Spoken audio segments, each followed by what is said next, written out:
O que faz com que o atleta se destaque em meio a muitos? Seria o talento ou o suor nos treinos?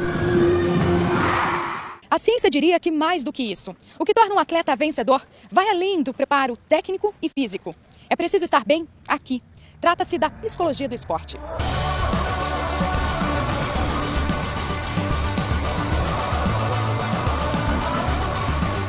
Você sabe que você treinou, mas comparativamente ao teu adversário, você não sabe se você treinou mais que ele. Então você vai pôr isso em prova. E essa ansiedade, essas emoções, elas podem interferir no resultado. Então é preciso que esses comportamentos e esse controle emocional exista nesse ambiente de competição para que ele não jogue fora todo o treino que ele teve. Lu é psicóloga do esporte e há 3 anos acompanha os atletas do time de futebol americano Timberrex. Segundo o treinador, a ideia de trabalhar os aspectos emocionais dos atletas surgiu há 5 anos.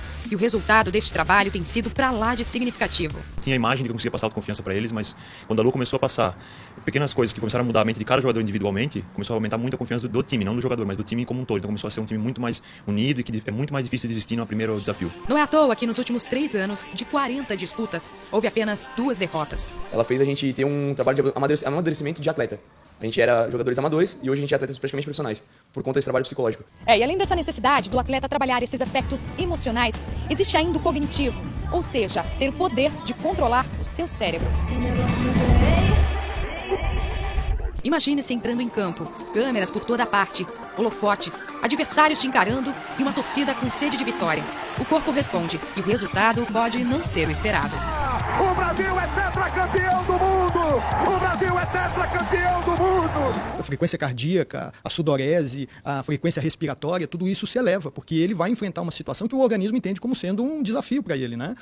E nesse momento a coisa se torna decisiva, que é você ter condição de lidar com todo esse ajuste àquele ambiente que você está prestes a enfrentar, né? Mark é coordenador do Núcleo de Ciências da Confederação Brasileira de Tênis. Ele conta que para controlar esses aspectos fisiológicos já existem treinos cognitivos. Os treinos são feitos com jogos de raciocínio como esse, conhecido por muita gente. Nele são dispostos carrinhos coloridos em posições estratégicas. E o jogador tem a missão de conseguir que o carro vermelho saia desta encruzilhada. Parece brincadeira de criança, mas tem um efeito pra lá de positivo.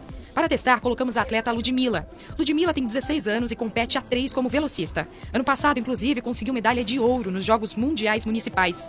Enquanto ela joga, Mark controla o tempo e contabiliza as tentativas dela. Ainda que sem os equipamentos apropriados para acompanhar como o corpo dela está reagindo à pressão, já deu para ter uma noção que não foi tarefa fácil. Me senti nervosa, bem nervosa, mas aí, a partir do momento que eu parei e fui olhando ali os carrinhos e tal, então foi onde achei mais fácil de achar a solução. Você não pode se permitir correr 100 metros com um nível de ansiedade muito grande. E esse tipo de estratégia, um joguinho como esse, ele te permite, ao mesmo tempo, liberar um pouco da sua ansiedade daquele momento que você está prestes a viver e, ao mesmo tempo, criar a situação interna, fisiológica, né, que também é necessária para uma competição bem-sucedida.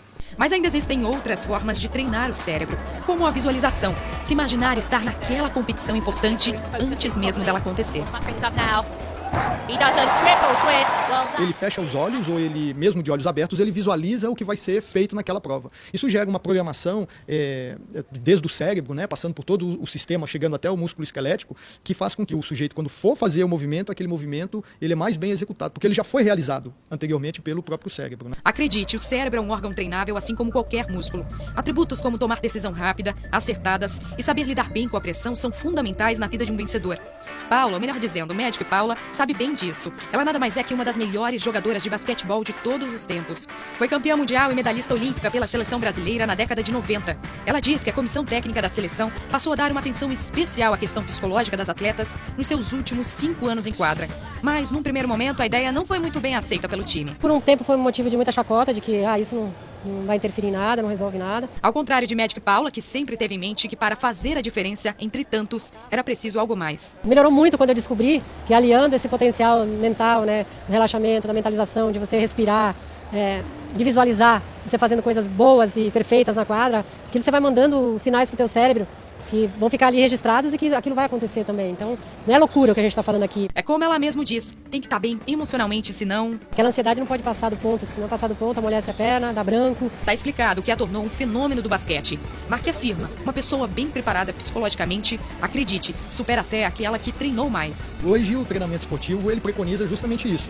Treinar menos em termos de volume, de carga de trabalho e treinar com mais qualidade. É essa a diferença que pode o tornar vencedor, e isso em qualquer profissão. Onde você está, Dan? Aqui. Que horas são? Agora, O que você é? este momento.